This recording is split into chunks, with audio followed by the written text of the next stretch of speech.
ಇನ್ನು ಶಾಸಕ ಪೊನ್ನಣ್ಣ ಇದಕ್ಕೆ ಸಂಬಂಧಪಟ್ಟಂಗೆ ಕೊಟ್ಟಿರುವಂಥ ಸ್ಪಷ್ಟನೆ ಇದೆಲ್ಲದರ ಜೊತೆಗೆ ಏನೇ ಆದರೂ ಕೂಡ ಪ್ರತಿಭಟನೆಯಲ್ಲಿ ಸಾಗ್ತಾ ಇದೆ. ಇನ್ನು ಶವವನ್ನು ಇಲ್ಲಿ ಅಂಬೇಡ್ಕರ್ ಕಾಲೇಜಿನಲ್ಲಿ ಇರಿಸಲಾಗಿದೆ. ಅಂಬೇಡ್ಕರ್ ಹಾಸ್ಪಿಟಲ್ ಏನಿದೆ,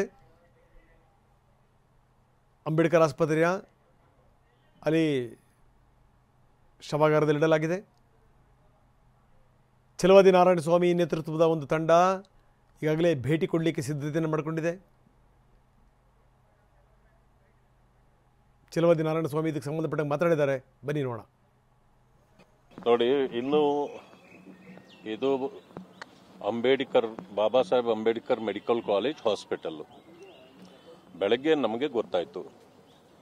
ಇದು 2 ತಿಂಗಳಿಂದ ನಡೆದಿರತಕ್ಕಂಥ ಘಟನೆ. ಇದು ಆವತ್ತಿಂದ ವಿನಯ್ ಸೋಮಯ್ಯ ಅವ್ರಿಗೆ ಕಿರುಕುಳ ಕೊಟ್ಟಿದ್ದಾರೆ, ತೊಂದರೆ ಆಗಿದೆ, ಅಪಮಾನ ಆಗಿದೆ.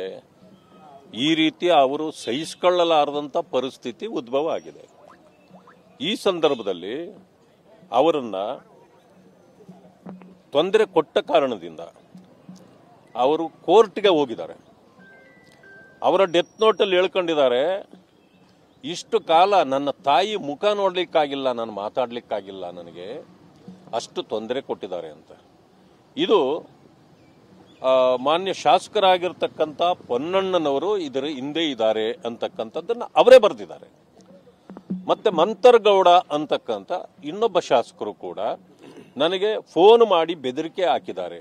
ಏನಾದರೂ ಇದ್ರೆ ನನಗೆ ಫೋನ್ ಮಾಡಿ ಹೇಳು, ಆದರೆ ನೀನು ಸೋಷಿಯಲ್ ಮೀಡಿಯಾದಲ್ಲಿ ಹಾಕಬೇಡ ಅಂತ ಹೇಳಿದ್ದಾರೆ. ಆಗಿದ್ದೇನು,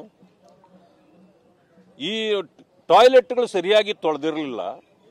ಆ ಕಾರಣದಿಂದ ಅಲ್ಲಿ ಬಹಳ ಕೆಟ್ಟದಾಗಿ ಸ್ವಚ್ಛ ಭಾರತ್ ಮಾತಾಡ್ತೇವೆ ನಾವು, ಆದರೆ ಅಲ್ಲಿ ಸ್ವಚ್ಛತೆನೇ ಇಲ್ಲ.